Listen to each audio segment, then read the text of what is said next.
जय गणेश। हर हर महादेव। श्री शंभुनाथ की जय। भोलेनाथ की जय।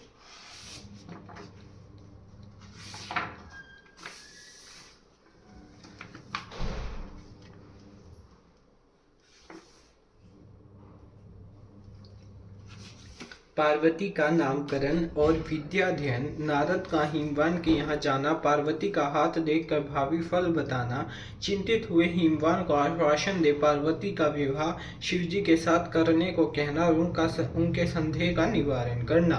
हर हर महादेव। ब्रह्मा जी कहते हैं, नारद मीना के सामने वहाँ तेजस्विनी कन्या होकर लौकिक गति का आश्रय ले वे रोने लगी। उसका मनोहर रुदन सुनकर घर की सब स्त्रियां हर्ष से खिल उठी और बड़े वेग से प्रसन्नता पूर्वक वहां आ पहुंची। नील कमल दल के समान श्याम कांति वाले उस परम तेजस्विनी और मनोरम कन्या को देखकर गिरिराज हिमालय अतिशय आनंद में निमग्न हो गए। तदनंतर सुंदर मुहूर्त में मुनियों के साथ हिमवान ने अपनी पुत्री के काली आदि सुखदायक नाम रखे। देवी शिवा गिरिजा के भवन में दिनों दिन बढ़ने लगी। ठीक उसी तरह जैसे वर्षा के समय में गंगा जी की जलराशि और शरद ऋतु के शुक्ल पक्ष में चांदनी बढ़ती है। सुशीलता आदि गुणों से संयुक्त तथा बंधु जनों की प्यारी उस कन्या को कुटुंब के लोग अपने कुल के अनुरूप पार्वती नाम से पुकारने लगे। माता ने कालिका को उमा अरि तपस्या मत कर कहकर तप करने से रोका था मुनि, इसलिए वह सुंदर मुख वाली गिरिराज नंदिनी आगे चढ़कर लोक में उमा के नाम से विख्यात हो गई। नारद तदनंतर जब विद्या के उपदेश का समय आया, तब शिवा देवी अपने चित्त को एकाग्र करके बड़ी प्रसन्नता के साथ श्रेष्ठ गुरु से विद्या पढ़ने लगी। पूर्व जन्म की सारी विद्याएं उन्हें उसी तरह प्राप्त हो गई जैसे शरद काल में हंसों की पात अपने आप स्वर्गा के तट पर पहुंच जाती है और रात्रि में अपना प्रकाश स्वतः महोषधियों को प्राप्त हो जाता है। मुने, इस प्रकार मैंने शिवा की किसी एक लीला का ही वर्णन किया है, अब अन्य लीला का वर्णन करूंगा, सुनो। एक समय की बात है, तुम भगवान शिव की प्रेरणा से प्रसन्नता पूर्वक हिमाचल के घर गए। मुने, तुम शिव तत्व की ज्ञाता और उनकी लीला के जानकारों में श्रेष्ठ हो। नारद गिरिराज हिमालय ने तुम्हें घर पर आया देख प्रणाम करके तुम्हारी पूजा की और अपनी पुत्री को बुलाकर उससे तुम्हारे चरणों में प्रणाम करवाया। मुनीश्वर फिर स्वयं ही तुम्हें नमस्कार करके हिमाचल ने अपने सौभाग्य की सराहना की और अत्यंत मस्तक झुका हाथ जोड़कर तुमसे कहा। हिमालय बोले, हे मुनि नारद, हे ब्रह्मा पुत्रों में श्रेष्ठ ज्ञानवान प्रभु, आप सर्वज्ञ हैं और कृपा पूर्वक दूसरों के उपकार में लगे रहते हैं। मेरी पुत्री जन्म कुंडली में जो गुण दोष हो उसे बताइए। मेरी बेटी किसकी सौभाग्यवती प्रिय पत्नी होगी? ब्रह्मा जी कहते हैं, मुनि श्रेष्ठ, तुम बातचीत में कुशल और कौतुकी तो हो ही। गिरिराज हिमालय के ऐसा कहने पर तुमने कालिका का हाथ देखा और उसके संपूर्ण अंगों पर विशेष रूप से दृष्टिपात करके हिमालय से इस प्रकार कहना आरंभ किया। नारद बोले, शैलराज और मैना, आपकी यह पुत्री चंद्रमा की आदि कला के समान बड़ी है। समस्त शुभ लक्षण इसके अंगों की शोभा बढ़ाते हैं। यह अपने पति के लिए अत्यंत सुखदायिनी होगी और माता पिता की भी कीर्ति बढ़ाएगी। संसार की समस्त नारियों में यह परम साध्वी और स्वजनों को सदा महान आनंद देने वाली होगी। गिरिराज, तुम्हारी पुत्री के हाथ में सब उत्तम लक्षण ही विद्यमान है, केवल एक रेखा विलक्षण है, उसका यथार्थ फल सुनो। इसे ऐसा पति प्राप्त होगा जो योगी, नंग धड़ंग रहने वाला, निर्गुण और निष्काम होगा। उसके न माँ होगी न बाप, उसे मान सम्मान का भी कोई ख्याल न रहेगा और वह सदा अमंगल वेश धारण करेगा। ब्रह्मा जी कहते हैं, नारद, तुम्हारी इस बात को सुन और सत्य मानकर मीना तथा हिमाचल दोनों पति पत्नी बहुत दुखित हुए, परंतु जगदम्बा शिवा तुम्हारे ऐसे वचन को सुनकर और लक्षणों द्वारा उस भावी पति को शिव मानकर मन ही मन हर्ष से खिल उठी। नारद जी की बात कभी झूठ नहीं हो सकती, यह सोचकर शिवा भगवान शिव के युगल चरणों में संपूर्ण हृदय से अत्यंत स्नेह करने लगी। नारद उस समय मन ही मन दुखी हो हिमवान ने तुमसे कहा, मुने, उस रेखा का फल सुनकर मुझे बड़ा दुख हुआ है। मैं अपनी पुत्री को उससे बचाने के लिए क्या उपाय करूं? मुने, तुम महान कौतुक करने वाले और वार्तालाप विशारद हो। हिमवान की बात सुनकर अपने मंगलकारी वचनों द्वारा उनका हर्ष बढ़ाते हुए तुमने इस प्रकार कहा। नारद बोले, गिरिराज, तुम स्नेह पूर्वक सुनो, मेरी बात सच्ची है, वह झूठ नहीं होगी। हाथ की रेखा ब्रह्मा जी की लिपि है, निश्चय ही वह मिथ्या नहीं हो सकती।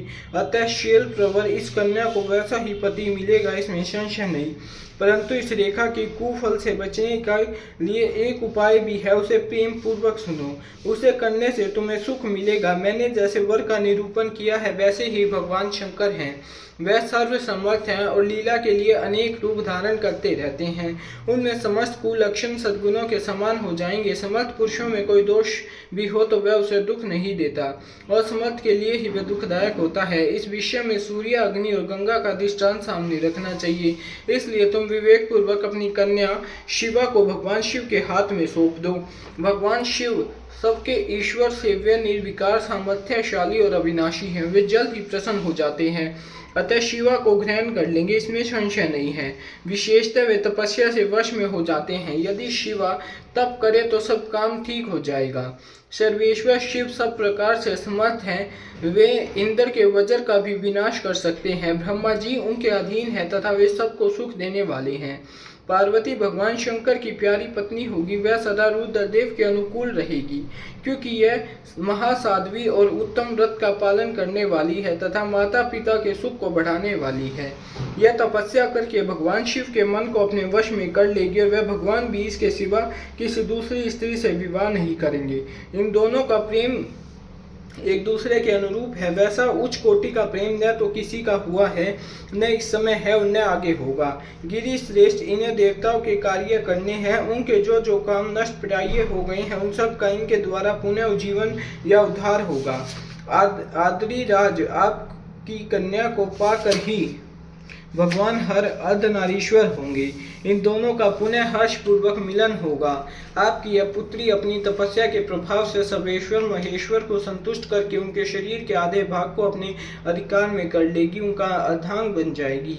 गिरि श्रेष्ठ, में अपनी यह कन्या भगवान शंकर के सिवा दूसरी किसी को नहीं देनी चाहिए। यह देवताओं का गुप्त रहस्य, इसे कभी प्रकाशित नहीं करना चाहिए। हिमालय ने कहा, ज्ञानी मुनि नारद, मैं आपको एक बात बता रहा हूँ, उसे प्रेम पूर्वक सुनिए और आनंद का अनुभव कीजिए। सुना जाता है महादेव जी सब प्रकार की अशक्तियों का त्याग करके अपने मन को संयम में रखते हुए नित्य तपस्या करते हैं। देवताओं की भी दृष्टि में नहीं आते। देवर्षि ध्यान मार्ग में स्थित हुए भगवान शंभु पर ब्रह्मा लगाए हुए अपने मन को कैसे हटाएंगे, ध्यान छोड़कर विवाह करने को कैसे उद्यत होंगे, इस विषय में मुझे महान संदेह है। दीपक की लोके समान प्रकाशमान अविनाशी, प्रकृति से परे, निर्विकार, निर्गुण, सगुण, निर्विशेष और निरी जो पर ब्रह्मा है, वही उनका अपना सदाशिव नामक स्वरूप है। अतः वह उसी का सर्वत्र साक्षात्कार करते हैं और किसी ब्रह्मा अनात्म वस्तु पर दृष्टि नहीं डालते। मुनि यहाँ आए हुए किन्नरों के मुख से उनके विषय में नित्य ऐसी ही बात सुनी जाती है। क्या वह बात मिथ्या ही है?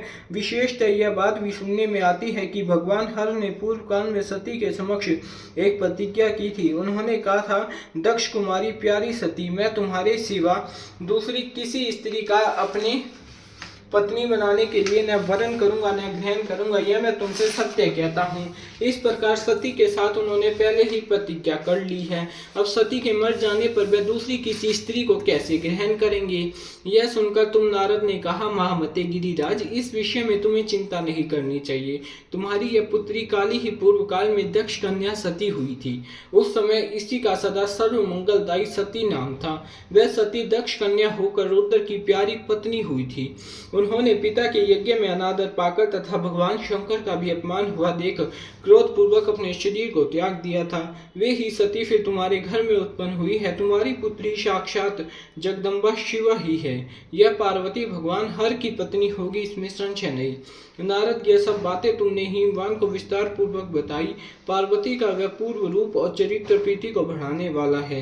काली के उस संपूर्ण पूर्व वृत्तांत को तुम्हारे मुख से सुनकर हिमवान अपनी पुत्री और पुत्र के साथ तत्काल संदेह रहित हो गई। इसी तरह तुम्हारे मुख से अपनी उस पूर्व कथा को सुनकर काली ने लज्जा के मारे मस्तक झुका लिया और उसके मुख पर मंद मुस्कान की प्रभा फैल गई। गिरिराज हिमालय पार्वती के उस चरित्र को सुनकर उसके माथे पर हाथ फेरने लगे और मस्तक सूंघकर उसे अपने आसन के पास ही बिठा लिया। नारद, इसके पश्चात तुम उसी क्षण प्रसन्नता पूर्वक स्वर्ग लोक को चले गए और गिरिराज हिमवान भी मन ही मन मनोहर आनंद से युक्त हो अपने सर्व संपत्तिशाली भवन में प्रविष्ट हो गए। अध्याय 7 में से 8वां समाप्त है। हर हर महादेव। मीना और हिमालय की बातचीत, पार्वती तथा हिमवान के स्वप्न तथा भगवान शिव से मंगल ग्रह की उत्पत्ति का प्रसंग। हर हर महादेव, शिव शंभुनाथ की जय। ब्रह्मा जी कहते हैं, नारद, जब तुम स्वर्ग लोक को चले गए तब से कुछ काल और व्यतीत हो जाने पर एक दिन मीना ने हिमवान के निकट जाकर उन्हें प्रणाम किया। फिर खड़ी हो गई गिरी कामिनी मीना अपने पति से विनय पूर्वक बोली। मीना ने कहा, प्राणनाथ, उस दिन नारद मुनि ने जो बात कही थी उसको स्त्री स्वभाव के कारण मैंने अच्छी तरह नहीं समझा। मेरी तो यह प्रार्थना है कि आप कन्या का विवाह किसी सुंदर वर के साथ कर दीजिए। वह विवाह सर्वथा अपूर्व सुख देने वाला होगा। गिरिजा का वर शुभ लक्षणों से संपन्न और कुलीन होना चाहिए। मेरी बेटी मुझे प्राणों से भी अधिक प्रिय है। वह उत्तम वर पाकर जिस प्रकार भी प्रसन्न और सुखी हो सके वैसा कीजिए। आपको मेरा नमस्कार है। ऐसा कहकर मीना अपने पति के चरणों पर गिर पड़ी। उस समय उनके मुख पर आंसुओं की धारा बह रही थी। प्राग शिरोमणि हिमवान ने उन्हें उठाया और यथावत समझाना आरंभ किया। हिमालय बोले, देवी मेनके, मैं यथार्थ और तत्व की बात कहता हूँ, सुनो। भ्रम छोड़ो, मुनि की बात कभी झूठी नहीं हो सकती। यदि बेटी पर तुम्हें स्नेह है तो उसे सादर शिक्षा दो कि वह भक्ति पूर्वक सुशिष्ट चित्त से भगवान शंकर के लिए तप करे। मेनके, यदि भगवान शिव प्रसन्न होकर काली का पानी ग्रहण कर लेते हैं तो सब शुभ ही होगा। नारद जी का बताया हुआ अमंगल या अशुभ नष्ट हो जाएगा। शिव के समीप सारे अमंगल सदा मंगल रूप हो जाते हैं। इसलिए तुम पुत्री को शिव की प्राप्ति के लिए तपस्या करने की शीघ्र शिक्षा दो। ब्रह्मा जी कहते हैं, नारद, हिमवान की यह बात सुनकर मीना को बड़ी प्रसन्नता हुई। वह तपस्या में रुचि उत्पन्न करने के लिए पुत्री को उपदेश देने के निमित्त उसके पास गई, परंतु बेटी के सुकुमार अंग पर दृष्टिपात करके मीना के मन में बड़ी व्यथा हुई। उनके दोनों नेत्रों में तुरंत आंसू भर आए। फिर तो गिरिप्रिया मीना में अपनी पुत्री को उपदेश देने की शक्ति नहीं रह गई। अपनी माता की चेष्टा को पार्वती जी शीघ्र ही ताड़ गई। तब वह सर्वज्ञ परमेश्वरी कालिका देवी माता को बारंबार आश्वासन दे तुरंत बोली। पार्वती ने कहा, माँ, तुम बड़ी समझदार हो, मेरी यह बात सुनो। आज पिछली रात्रि के समय ब्रह्म मुहूर्त में मैंने एक स्वप्न देखा है, उसे बताती हूँ। माता जी, स्वप्न में एक दयालु एवं तपस्वी ब्राह्मण ने मुझे शिव की प्रसन्नता के लिए उत्तम तपस्या करने का प्रसन्नता पूर्वक उपदेश दिया है। नारद यह सुनकर मेनका ने शीघ्र अपने पति को बुलाया और पुत्री के देखे हुए स्वप्न को पूर्णतः कह सुनाया। मेनका के मुख से पुत्री के स्वप्न को सुनकर गिरिराज हिमालय बड़े प्रसन्न हुए और अपनी प्रिय पत्नी को समझाते हुए बोले। गिरिराज ने कहा, प्रिय, पिछली रात में मैंने भी एक स्वप्न देखा है। मैं आदर पूर्वक उसे बताता हूँ, तुम प्रेम पूर्वक उसे सुनो। एक बड़े उत्तम तपस्वी थे। नारद जी ने वर के जैसे लक्षण बताए थे, उन्हीं लक्षणों से युक्त शरीर को उन्होंने धारण कर रखा था। वह बड़ी प्रसन्नता के साथ मेरे नगर के निकट तपस्या करने के लिए आए। उन्हें देखकर मुझे बड़ा हर्ष हुआ और मैं अपनी पुत्री को साथ लेकर उनके पास गया। उस समय मुझे ज्ञात हुआ कि नारद जी के बताए हुए वर भगवान शंभु ये ही हैं। तब मैंने उन तपस्वी की सेवा के लिए अपनी पुत्री को उपदेश देकर उनसे भी प्रार्थना की कि वे इसकी सेवा स्वीकार करें, परंतु उस समय उन्होंने मेरी बात नहीं मानी। इतने में ही वहाँ सांख्य और वेदांत के अनुसार बहुत बड़ा विवाद छिड़ गया।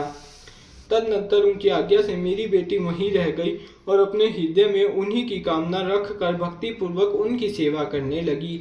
सुमुखी, यही मेरा देखा हुआ स्वप्न है जिसे मैंने तुम्हें बता दिया। अतः प्रिय मीने, कुछ काल तक इस स्वप्न के फल की परीक्षा या प्रतीक्षा करनी चाहिए। इस समय यही उचित जान पड़ता है। तुम निश्चित समझो, यही मेरा विचार है। ब्रह्मा जी कहते हैं, मुनीश्वर नारद ऐसा कहकर गिरिराज हिमवान और मेनका शुद्ध हृदय से उस स्वप्न के फल की परीक्षा एवं प्रतीक्षा करने लगे। देवर्षि शिव भक्त शिरोमणि भगवान शंकर का यश परम पावन, मंगलकारी, भक्तिवर्धक और उत्तम है। तुम इसे आदर पूर्वक सुनो। दक्ष यज्ञ से अपने निवास स्थान कैलाश पर्वत पर आकर भगवान शंभु प्रियव्रह से कातर हो गए और प्राणों से भी अधिक प्यारी सती देवी का हृदय से चिंतन करने लगे।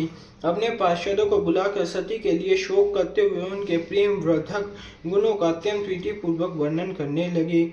यह सब उन्होंने संसारिक गति को दिखाने के लिए किया। फिर गृहस्थ आश्रम की सुंदर स्थिति तथा नीति रीति का परित्याग करके वे दिगंबर हो गए और सब लोक में उन्मत्ति की भांति भ्रमण करने लगे। लीला कुशल होने के कारण विरह की अवस्था का प्रदर्शन करने लगे। सती के विरह से दुखित हो कहीं भी उनका दर्शन न पाकर भक्त कल्याणकारी भगवान शंकर पुनः कैलाश गिरी पर लौट आए और मन को यत्न पूर्वक एकाग्र करके उन्होंने समाधि लगा ली, जो समस्त दुखों का नाश करने वाली है।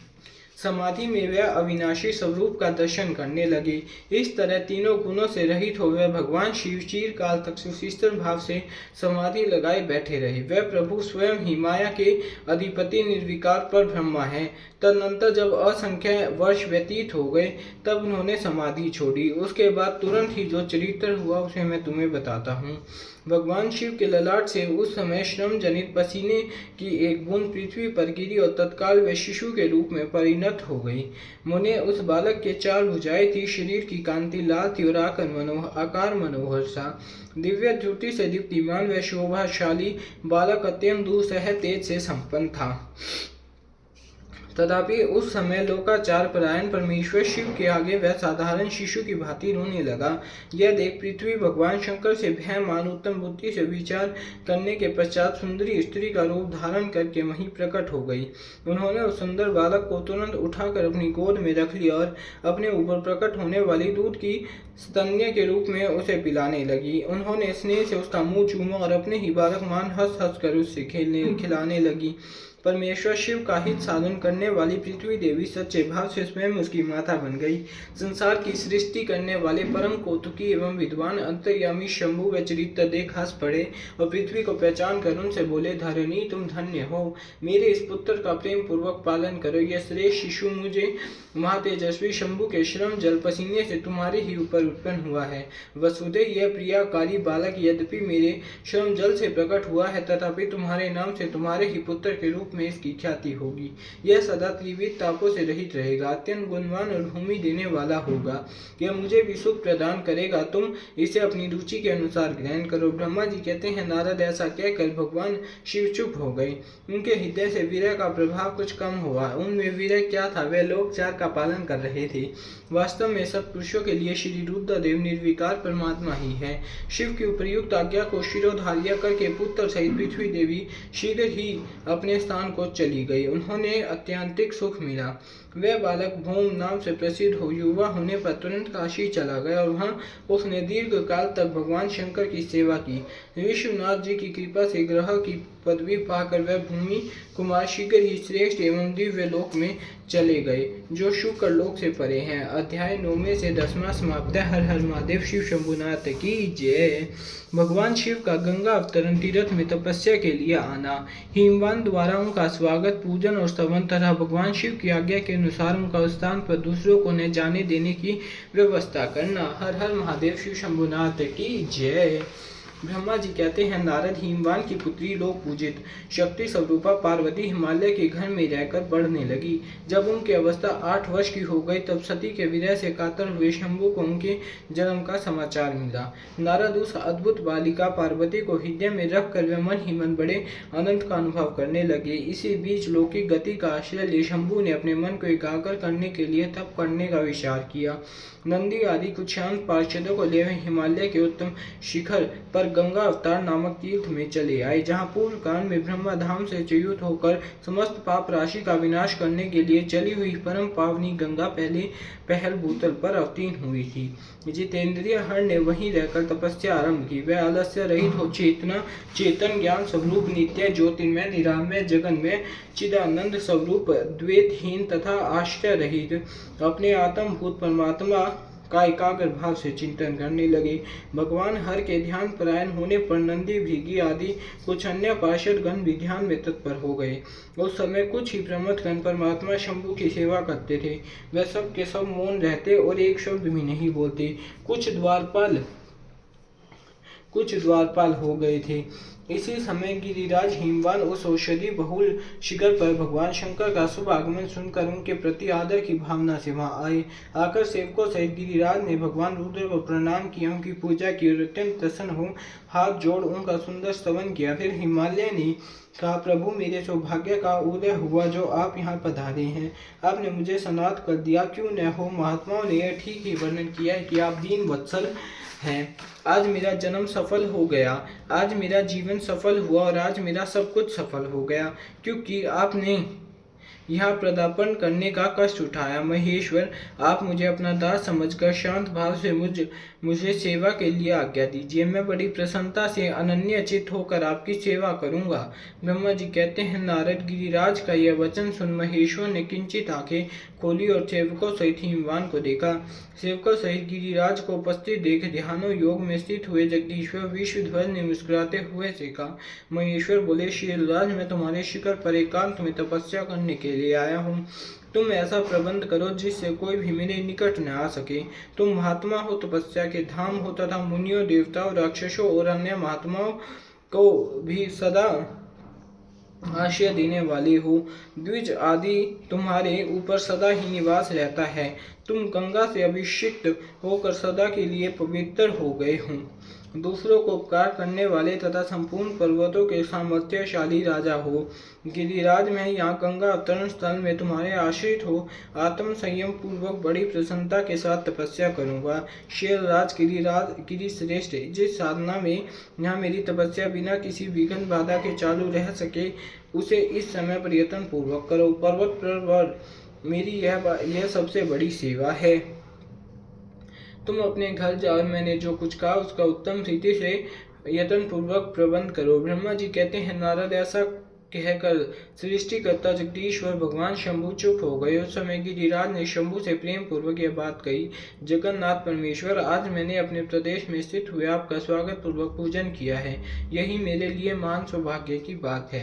अब आपसे और क्या प्रार्थना करूं महेश्वर। कितने ही देवता बड़े बड़े यत्न का आश्रय ले महान तप करके भी आपको नहीं पाते, वे ही आप यहाँ स्वयं उपस्थित हो गए। मुझसे बढ़कर श्रेष्ठ सौभाग्यशाली और पुण्य आत्मा दूसरा कोई नहीं, क्योंकि आप मेरे पृष्ठ भाग पर तपस्या के लिए उपस्थित हुए हैं। परमेश्वर, आज मैं अपने को देवराज इंद्र से भी अधिक भाग्यवान मानता हूँ, क्योंकि सेवकों सहित आपने यहाँ आकर मुझे अनुग्रह भागी बना दिया। देवेश, आप स्वतंत्र हैं, यहाँ बिना किसी विघ्न बाधा के उत्तम तपस्या कीजिए। प्रभु, मैं आपका दास हुआ अतः सदा आपकी आज्ञा के अनुसार सेवा करूंगा। ब्रह्मा जी कहते हैं, नारद, ऐसा कहकर गिरिराज हिमालय तुरंत अपने घर को लौट आए। उन्होंने अपनी प्रिया मीना को बड़े आदर से वह सारा वृतांत कह सुनाया। तत्पश्चात शीलराज के साथ जाने वाले परिजनों तथा समस्त सेवकनों को बुलाकर उन्हें ठीक ठीक समझाया। हिमालय बोले, आज से कोई भी गंगा अवतरण नामक स्थान में जो मेरे पृष्ठ भाग में ही है, मेरी आज्ञा मानकर न जाए। यह मैं सच्ची बात कहता हूँ। यदि कोई वहां जाएगा तो उसे महादुष्टों में विशेष दंड दूंगा। मुने, इस प्रकार समस्त गणों को शीघ्र ही नियंत्रित करके हिमवान ने विघ्न निवारण के लिए जो सुंदर प्रयत्न किया वे तुम्हें बताता हूँ, सुनो। अध्याय 11वां समाप्त। हर हर महादेव। शिव भोलेनाथ की जय। हिमवान का पार्वती को शिव की सेवा में रखने के लिए उनसे आज्ञा मांगना और शिव का कारण बताते हुए उस प्रस्ताव को अस्वीकार कर देना। हर हर महादेव। शिव शंभुनाथ की जय। ब्रह्मा जी कहते हैं, नारद, तदनंतर शेरराज हिमालय उत्तम फल फूल लेकर अपनी पुत्री के साथ हर्षपूर्वक भगवान हर के समीप गए। वहां जाकर उन्होंने ध्यान परायण त्रिलोकीनाथ शिव को प्रणाम किया और अपनी अद्भुत कन्या काली को हृदय से उनकी सेवा में अर्पित कर दिया। फल फूल आदि सारी सामग्री उनके सामने रखकर पुत्री को आगे करके शीलराज ने शंभु से कहा, भगवान, मेरी पुत्री आप भगवान चंद्रशेखर की सेवा करने के लिए उत्सुक है, अतः आपकी आराधन की इच्छा से इसको साथ लाया हूँ। यह अपनी दो सखियों के साथ सदा आप शंकर की ही सेवा में रहे। नाथ, यदि आपका मुझ पर अनुग्रह हो तो इस कन्या को सेवा के लिए आज्ञा दीजिए। तब भगवान शंकर ने उस परम मनोहर काम रूपिणी कन्या को देखकर आंखें मूंद ली और अपनी त्रिगुणातीत अविनाशी परम तत्वमयी उत्तम रूप का ध्यान आरंभ किया। उस समय सर्वेश्वर एवं सर्वव्यापी जटाजूटधारी वेदांत वेद चंद्र कला विभूषण शंभु उत्तम आसन पर बैठकर नेत्र बंद किए तब ध्यान में ही लगे रहे। यह देख हिमाचल ने मस्तक झुकाकर पुनः उनके चरणों में प्रणाम किया। यद्यपि उनके हृदय में दीनता नहीं थी, तो भी वह उस समय इस संशय में पड़ गई कि न जाने भगवान मेरी प्रार्थना स्वीकार करेंगे या नहीं। वक्ताओं में श्रेष्ठ गिरिराज हिमवान ने जगत के एकमात्र बंधु भगवान शिव से इस प्रकार कहा। हिमालय बोले, देवादिदेव महादेव करुणा कर शंकर विभो, मैं आपकी शरण में आया हूँ। आंखें खोलकर मेरी ओर देखिए। शिव सर्व महेशान जगत को आनंद प्रदान करने वाले प्रभु महादेव, आप संपूर्ण आपत्तियों का निवारण करने वाले हैं। मैं आपको प्रणाम करता हूँ। स्वामी प्रभु, मैं अपनी इस पुत्री के साथ प्रतिदिन आपका दर्शन करने के लिए आऊँगा, इसके लिए आदेश दीजिए। उनकी यह बात सुनकर देवादिदेव महेश्वर ने आँख खोलकर ध्यान छोड़ दिया और कुछ सोच विचार कर कहा। महेश्वर बोले, गिरिराज, तुम अपनी इस कुमारी कन्या को घर में रखकर ही नित्य मेरे दर्शन को आ सकते हो, अन्यथा मेरा दर्शन नहीं हो सकता। महेश्वर की ऐसी बात सुनकर शिवा के पिता हिमवान मस्तक झुकाकर उन भगवान शिव से बोले, प्रभु यह तो बताइए किस कारण से मैं इस कन्या के साथ आपके दर्शन के लिए नहीं आ सकता? क्या ये आपकी सेवा के योग्य नहीं है? फिर इसे नहीं लाने का क्या कारण है, ये मेरी समझ में नहीं आता। यह सुनकर भगवान ऋषिध्वज शंभु हंसने लगे और विशेषतः दुष्ट योगियों को लोकचार का दर्शन कराते हुए वे हिमालय से बोले, शैलराज, यह कुमारी सुंदर कटि प्रदेश सुशोभित तनवंगी चंद्रमुखी और शुभ लक्षणों से संपन्न है, इसलिए इसे मेरे समीप तुम्हें नहीं लाना चाहिए। इसके लिए मैं तुम्हें बारंबार रोकता हूँ। वेद के पारंगत विद्वानों ने नारी को माया रूपिणी कहा है। विशेषतः युवती स्त्री तो तपस्वी जनों के तप में विघ्न डालने वाली ही होती है। गिरि श्रेष्ठ, मैं तपस्वी योगी और सदा माया से निर्लिप्त रहने वाला हूँ। मुझे युक्ति स्त्री से क्या प्रयोजन? तपस्वियों के श्रेष्ठ आश्रय हिमालय, इसलिए फिर तुम्हें ऐसी बात नहीं कहनी चाहिए, क्योंकि तुम वेदोक्त धर्म में प्रवीण ज्ञानियों में श्रेष्ठ और विद्वान हो। अचल राज, स्त्री के संग में मन में शीघ्र ही विषय वासना उत्पन्न हो जाती है, उससे वैराग्य नष्ट होता है। वैराग्य न होने से पुरुष उत्तम तपस्या से भ्रष्ट हो जाता है। इसलिए शैल तपस्वी को स्त्रियों का संग नहीं करना चाहिए, क्योंकि स्त्री महाविषय वासना की जड़ एवं ज्ञान वैराग्य का विनाश करने वाली होती है। ब्रह्मा जी कहते हैं, नारद, इसी तरह की बहुत सी बातें कह कर्मा योग शिरोमणि भगवान शंकर महेश्वर चुप हो गए। द्वेष्य शंभु का यह निरामयी निष्प्रय और निष्ठुर वचन सुनकर काली के पिता हिमवान चकित कुछ व्याकुल और चुप हो गए। तपस्वी शिव की कही हुई बात सुनकर और गिरिराज हिमवान को चकित हुआ जानकर भवानी पार्वती उस समय भगवान शिव को प्रणाम करके विशद वचन बोली। अध्याय 12वां समाप्त। हर हर महादेव। शिव शंभुनाथ की जय। पार्वती और शिव का दार्शनिक संवाद। शिव का पार्वती को अपनी सेवा के लिए आज्ञा देना तथा पार्वती द्वारा भगवान की प्रतिदिन सेवा। हर हर महादेव। शिव शंभुनाथ की जय। भवानी ने कहा, योगिन, आपने तपस्वी होकर गिरिराज से यह क्या बात कह डाली? प्रभु, आप ज्ञान विशारद हैं, तो भी अपनी बात का उत्तर मुझसे सुनिए। शंभु, आप तप शक्ति से संपन्न होकर ही बड़ा भारी तप करते हैं। उस शक्ति के कारण ही आप महात्मा को तपस्या करने का विचार हुआ। सभी कर्मों को करने की जो वह शक्ति है, उसे ही प्रकृति जानना चाहिए। प्रकृति से ही सबकी सृष्टि, पालन और संहार होता है। भगवान, आप कौन है और सूक्ष्म प्रवृत्ति क्या है, इसका विचार कीजिए। प्रकृति के बिना लिंग रूपी महेश्वर कैसे हो सकता है? आप सदा प्राणियों के लिए जो अचरणीय, वंदनीय और चिंतनीय, वह प्रकृति के ही कारण है। इस बात को हृदय से विचार कर ही अपने आप को जो कहना हो वह सब कहिए। ब्रह्मा जी कहते हैं, नारद, पार्वती जी के इस वचन को सुनकर महती लीला करने में लगे हुए प्रसन्नचित्त महेश्वर हंसते हुए बोले। महेश्वर ने कहा, मैं उत्कृष्ट तपस्या द्वारा ही प्रकृति का नाश करता हूँ, तत्वतः प्रकृति रहित शंभु के रूप में स्थित होता हूँ। अतः सत्पुरुषों को कभी यहाँ कहीं प्रकृति का संग्रह नहीं करना चाहिए। लोकचार से दूर एवं निर्विकार रहना चाहिए। नारद, जब शंभु ने लौकिक व्यवहार के अनुसार यह बात कही, तब काली मन ही मन हंसकर मधुर वाणी में बोली। काली ने कहा, कल्याणकारी प्रभु योगिन, आपने जो बात कही है क्या वह वाणी प्रकृति नहीं है? फिर आप उससे परे क्यों नहीं हो गए? क्यों प्रकृति का सहारा लेकर बोलने लगे? इन सब बातों को विचार करके तात्विक दृष्टि से जो यथार्थ बात हो उसी को कहना चाहिए। यह सब कुछ सदा प्रकृति से बंधा हुआ है, इसलिए आपको न तो बोलना चाहिए और न कुछ करना ही चाहिए, क्योंकि कहना और करना सब व्यवहार प्रकृति ही है। आप अपनी बुद्धि से इसको समझिए। आप जो कुछ सुनते, खाते, देखते और करते हैं वह सब प्रकृति का ही कार्य है। झूठे वाद विवाद करना व्यर्थ है।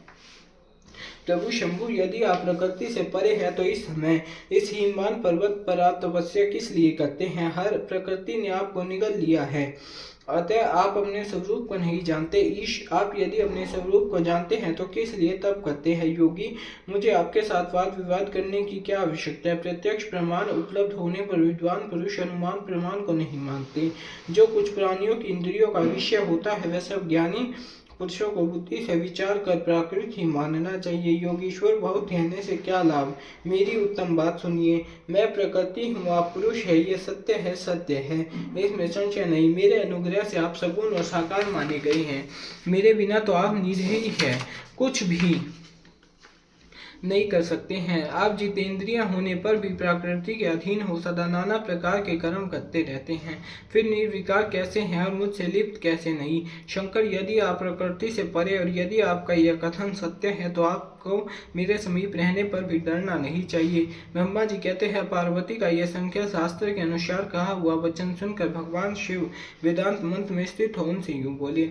श्री शिव ने कहा, सुंदर भाषण करने वाली गिरिजे, यदि तुम सांख्य मत को धारण करके ऐसी बात कहती हो तो प्रतिदिन मेरी सेवा करो, परंतु वह सेवा शास्त्र निषिद्ध नहीं होनी चाहिए। गिरिजा से ऐसा कहकर भक्तों पर अनुग्रह और उनका मनोरंजन करने वाले भगवान शिव हिमवान से बोले। शिव ने कहा, गिरिराज, मैं यही तुम्हारे अत्यंत रमणीय श्रेष्ठ शिखर की भूमि पर उत्तम तपस्या तथा अपने आनंदमयी परमात्म स्वरूप का विचार करता हुआ विचरूंगा। पर्वत राज, आप मुझे यहाँ तपस्या करने की अनुमति दे। आपकी अनुज्ञा के बिना कोई तप नहीं किया जा सकता। देवाधिदेव शूलधारी भगवान शिव का यह कथन सुनकर हिमवान ने उन्हें प्रणाम करके कहा, महादेव देवता, असुर और मनुष्य सहित संपूर्ण जगत तो आपका ही है, मैं तुच्छ होकर आपसे क्या कहूँ? ब्रह्मा जी कहते हैं, नारद, गिरिराज हिमवान के ऐसा कहने पर लोक कल्याणकारी भगवान शंकर हंस पड़े और आदर पूर्वक उनसे बोले, अब तुम जाओ। शंकर की आज्ञा पाकर हिमवान अपने घर लौट गए। वे गिरिजा के साथ प्रतिदिन उनके दर्शन के लिए आते थे। काली अपने पिता के बिना भी दोनों सखियों के साथ नित्य शंकर जी के पास जाती और भक्ति पूर्वक उनकी सेवा में लगी रहती। नंदीश्वर आदि कोई भी गण उन्हें रोकता नहीं था। तात महेश्वर के आदेश से ऐसा होता था। प्रत्येक गण पवित्रता पूर्वक रहकर उनकी आज्ञा का पालन करता।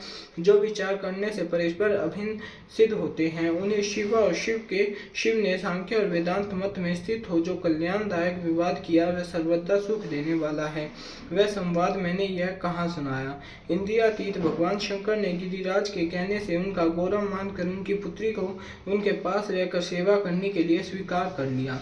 काली अपनी दो सखियों के साथ चंद्रशेखर महादेव जी की सेवा के लिए प्रतिदिन आती जाती रहती। वह भगवान शंकर के चरण धोकर उस चरणामृत का पान करती थी। आग से तपाकर शुद्ध किए हुए वस्त्र से अथवा गर्म जल से धोए हुए वस्त्र के द्वारा उनके शरीर का मार्जन करती, उसे मलती पोंछती थी। फिर 16 उपचारों से विधिवत हर की पूजा करके बारंबार उनके चरणों में प्रणाम करने के पश्चात प्रतिदिन पिता के घर लौट जाती थी। मुनि श्रेष्ठ, इस प्रकार ध्यान परायण शंकर की सेवा में लगी हुई शिवा का महान समय व्यतीत हो गया तो भी वह अपनी इंद्रियों को संयम में रखकर पूर्ववत उनकी सेवा करती रही। महादेव जी ने जब फिर उन्हें अपनी सेवा में नित्य तत्पर देखा तब वह दया से द्रवित हो उठे और इस प्रकार विचार करने लगे। यह काली जब तपश्चर्याव्रत करेगी और इसमें गर्भ का बीज नहीं रह जाएगा तभी मैं इसका पानी ग्रहण करूंगा। ऐसा विचार करके महालीला करने वाले महायोगेश्वर भगवान भूतनाथ तत्काल ध्यान में स्थित हो गए। मुने परमात्मा शिव जब ध्यान में लग गए तब उनके हृदय में दूसरी कोई चिंता नहीं रह गई। काली प्रतिदिन महात्मा शिव के रूप का निरंतर चिंतन करती हुई उत्तम भक्ति भाव से उनकी सेवा में लगी रही। ध्यान परायण भगवान हर शुद्ध भाव से वहां रहती हुई कालिका को नित्य देखते, फिर भी पूर्व चिंता को भुलाकर उन्हें देखते हुए भी नहीं देखते थे। इसी बीच में इंद्र आदि सब देवताओं तथा मुनियों ने ब्रह्मा जी की आज्ञा से कामदेव को वहां आदरपूर्वक भेजा। वह काम की प्रेरणा से कालिका रुद्र के साथ संयोग कराना चाहते थे। उनके ऐसा करने में कारण यह था कि महापराक्रमी तारकासुर से वे बहुत पीड़ित थे और शंकर जी से किसी महान बलवान पुत्र की उत्पत्ति चाहते थे। कामदेव ने वहां पहुंचकर अपने सब उपायों का प्रयोग किया, परंतु महादेव जी के मन में तनिक भी क्षोभ नहीं हुआ।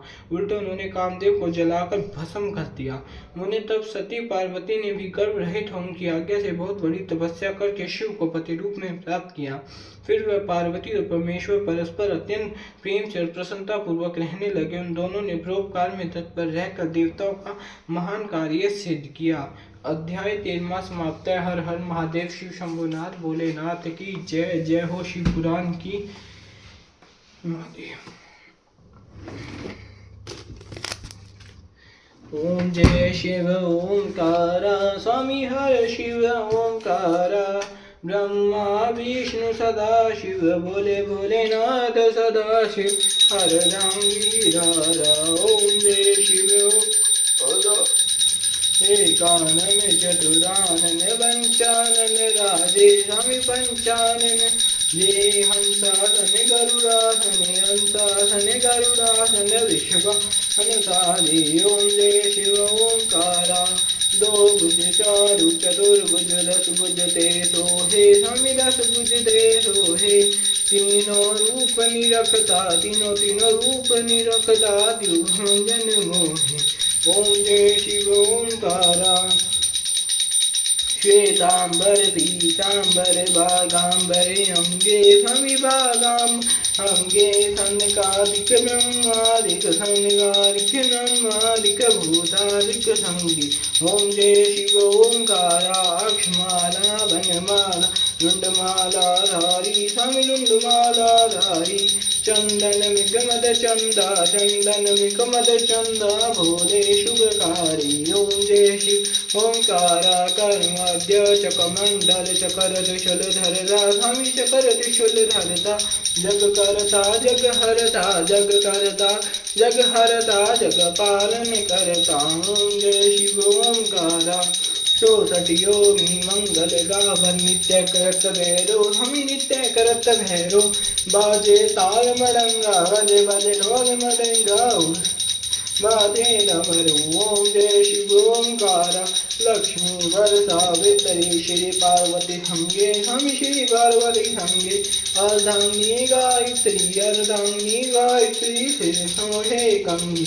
ओम जय शिव ओंकारा, काशी में विश्वनाथ विराजे, नंदे ब्रह्मचारी, स्वामी नंदे ब्रह्मचारी, नितुठ भोग लगावे, नितुठ भोग लगावे, महिमा अति भारी। ओम जय शिव ओंकारा, ब्रह्मा विष्णु सदा शिव जानत अविवेका, हम जानत अविवेका, प्रणवाक्षर के मध्य, प्रणवाक्षर के मध्य, यह तीनों एका। ओम जय शिव ओंकारा, त्रिगुण समझ की आरती जो कोई नर गावे, स्वामी प्रेम सहित गावे, स्वामी सुबह शाम गावे, कहत शिवानंद स्वामी, कहत हरिहर स्वामी, बिना फल पावे। ओम जय शिव ओंकारा, हर जय शिव ओंकारा, ब्रह्मा विष्णु सदा शिव, भोले भोलेनाथ सदा शिव, अर्धांगीरारा। ओम जय शिव ओंकारा, हर हर महादेव। श्री शंभुनाथ दीनवत्सल भगवान शंकर की जय।